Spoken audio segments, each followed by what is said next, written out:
जब हम स्पोर्ट्स की बात कर रहे थे, आपने ACL की बात करी, जब हम मिडिल एज में या फिर वियर एंड टीयर की बात करते हैं, तो जो एक ऐसा तबके के लोग हैं, हमारे मम्मी पापा की एज में लोग 50s एंड 60s, वो अब ऐसे पॉइंट पे पहुंच गए हैं जहाँ पे आपने बोला कि उनका नी काम करना बंद हो चुका है, तो अब उनके पास कोई तरीका नहीं बचता है बट नी रिप्लेसमेंट। तो प्लीज़ टेक ओवर।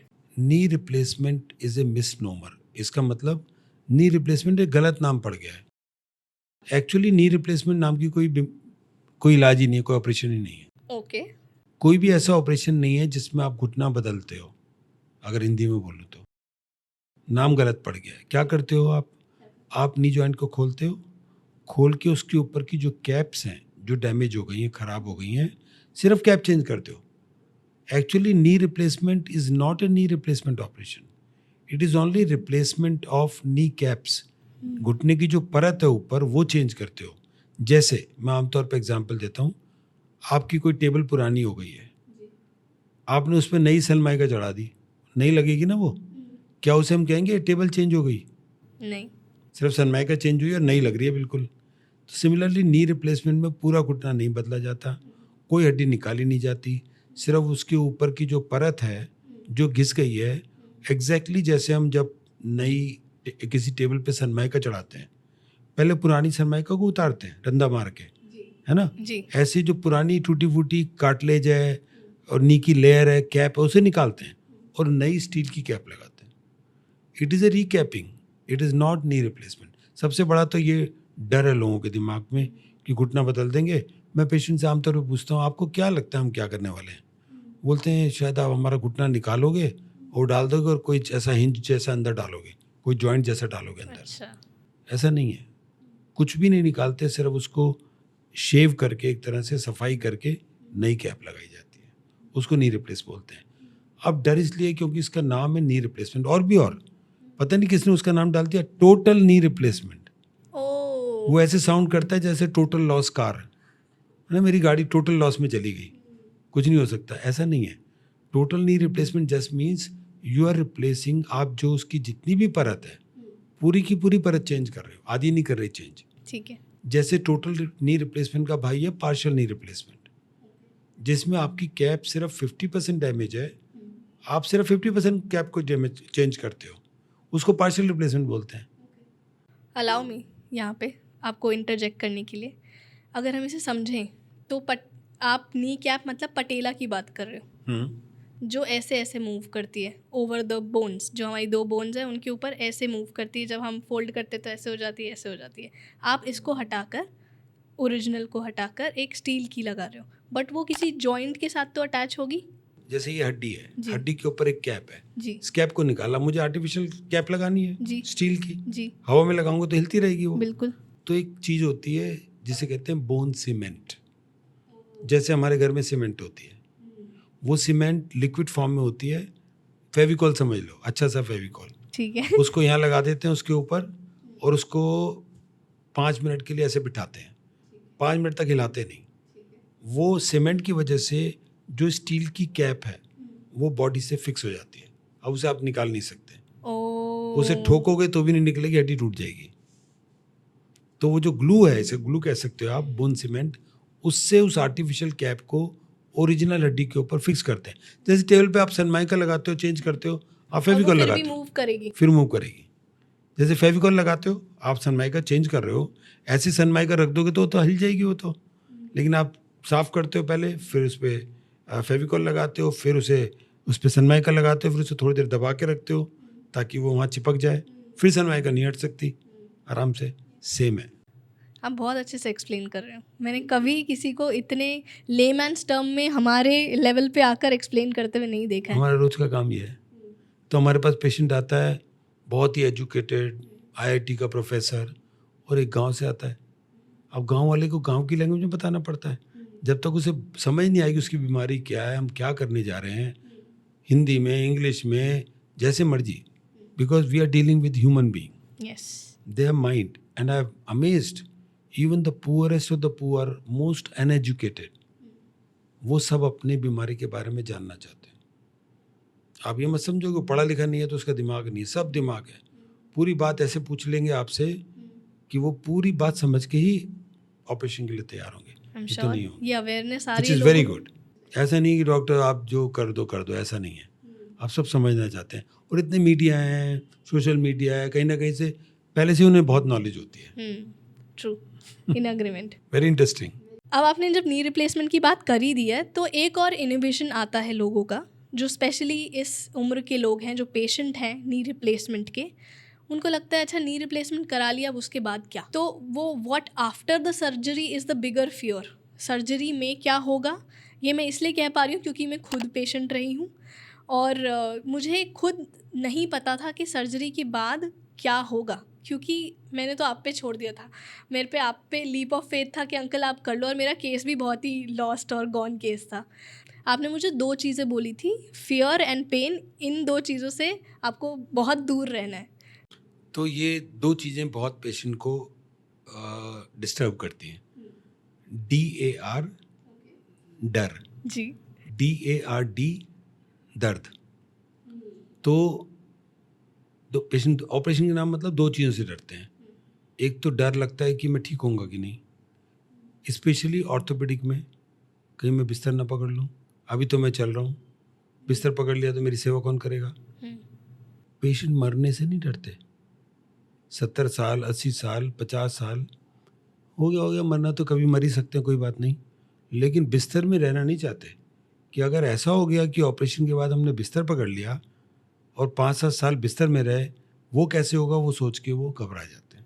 ट्रू। एक तो सबसे बड़ा डर जो भी पेशेंट सफ़र करते हैं नी आर्थराइटिस से और बहुत दुख झेलते हैं, ऑपरेशन नहीं कराते, उनको ये डर होता है कहीं हम बाद में चल ना पाए तो क्या होगा, बिस्तर में ज़िंदगी कैसे जाएगी, इम्पॉसिबल। दूसरा होता है दर्द, कि सुना है ऑपरेशन में बहुत दर्द होता है, चीखें निकलती हैं। ये पुराने ज़माने में होता था, आज से 8-10 साल पहले मैं कह सकता हूँ कि डॉक्टर्स का भी एटीट्यूड और मेडिकल साइंस का फोकस टू पेन। भाई ऑपरेशन हो तो पेन तो हो गई, ये मैं भी जानता हूँ और तुम भी जानते हो, तो क्यों बोल रहे हो पेन हो रहा है। अभी वो नहीं है, अभी ये है कि ऑपरेशन हो और बिना पेन के हो। जैसे पहले डिलीवरी होती थी तो डिलीवरी में तो पेन हो गई, कौन कह रहा है पेनलेस डिलीवरी क्या होती है। आजकल डिलीवरी पेनलेस होनी चाहिए जी। तो वहाँ से फोकस है कि जो भी काम हो उसमें पेन भी नहीं होना चाहिए और ठीक तो होना ही है उसको।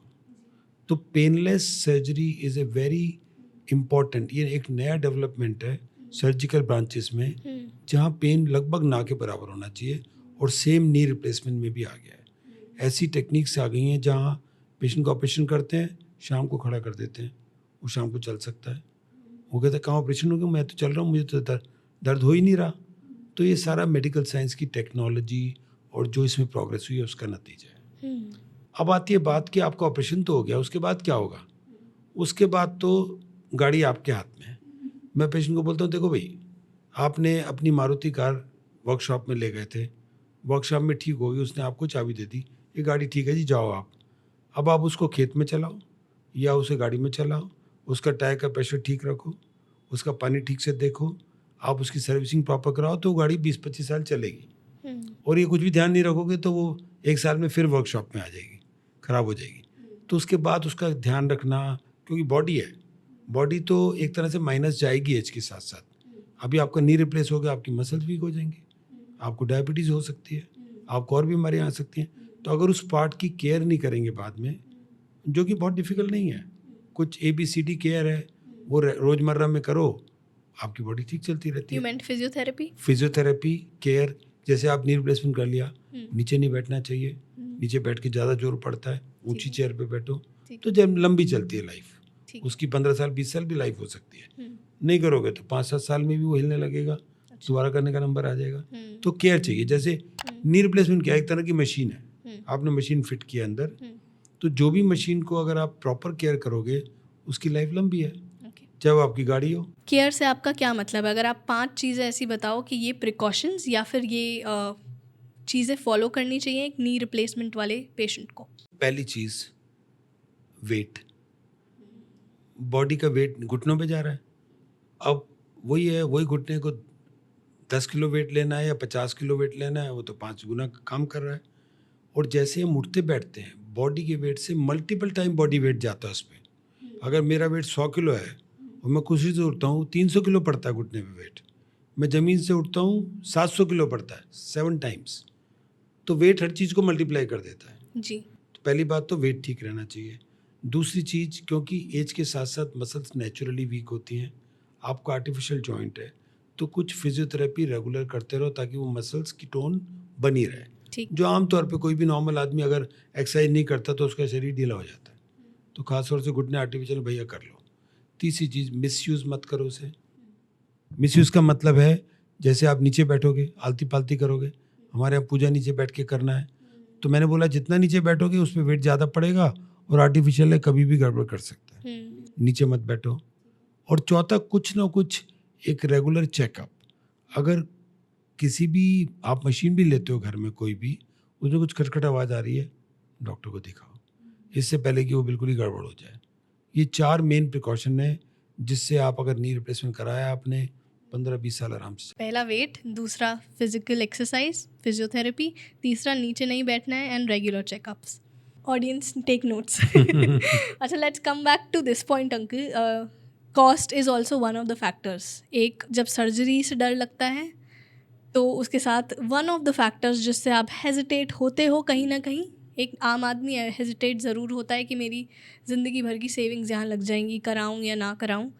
तो कॉस्ट को आप ब्रेक डाउन करो कि एक नॉर्मल रिप्लेसमेंट में कितनी एवरेज कॉस्ट लगती है। तो एवरेज कॉस्ट नी रिप्लेसमेंट में 2 लाख प्लस जाती है, 2 से 3 समझो। ये इस पे भी डिपेंड करता है कि आप सिंगल रूम में जा रहे हो, शेयरिंग में जा रहे हो, किस में जा रहे हो। इसमें से 1/3 कॉस्ट उस पार्ट की है जो अंदर जाता है। वो होता तो लोहे का टुकड़ा करीब 250 ग्राम का मैक्सिमम, लेकिन उसके पीछे रिसर्च और इतना डेवलपमेंट है और ज़्यादातर इम्पोर्टेड होते हैं, तो 1/3 कॉस्ट तो सब 17,000 उसी का होता है। ठीक है। बाकी क्योंकि ये ऑपरेशन बड़ा डेलिकेट ऑपरेशन है, इसमें जो भी सामान लगता है मोटा मोटी 1 टाइम यूज़ होता है, उसको हम कहते हैं डिस्पोजेबल, यूज़ एंड थ्रो, क्योंकि दोबारा यूज़ करोगे उसको तो इन्फेक्शन रेट बढ़ सकता है, जी। इसलिए एक्सपेंसिव है। तो है तो एक्सपेंसिव ऑपरेशन। प्राइवेट हॉस्पिटल में इतना, सरकारी हॉस्पिटल में सस्ते में हो जाता है। कुछ जो नेशनल जैसे कुछ स्कीम्स भी हैं सरकार की, उसमें भी सस्ते में हो जाता है। तो 2 लाख या 2.5 lakh for both the knees or one? एक नहीं, एक नहीं। So minimum 4 lakhs for both the knees. 4.5-5 lakh. Okay. अब I am talking about Delhi. अब थोड़ा स्मॉल टाउन में और सस्ती हो जाएगी। अपनी नॉलेज को अपग्रेड करने के लिए हमारे क्लिप्स और शॉर्ट्स चैनल को सब्सक्राइब कीजिए।